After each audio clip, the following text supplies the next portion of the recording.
My brother cook chef. Nice. What is it meat with this one? What is it meat? This is a lion liver. Lion heart. Oh, lion heart. Heart. Heart. I can eat this one. This is for me good. Yeah, it's good, but you have to cook it. No, cook it for me good.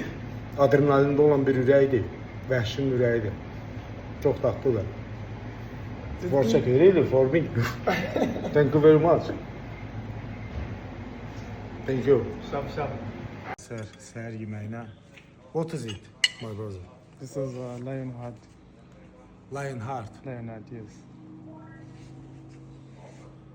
Yəni zavtraka lion heart yeyirik bu günlər və gedirib başqa zonaya.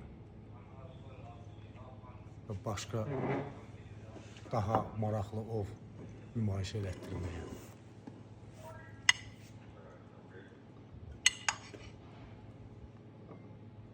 Çünki bu heyvan adrenalin içində olur ömür boyu və onun ürəyi adrenalin olan qanı bədəninə vurur. Yəni o qan tam hopubdu bax bu ürəyə.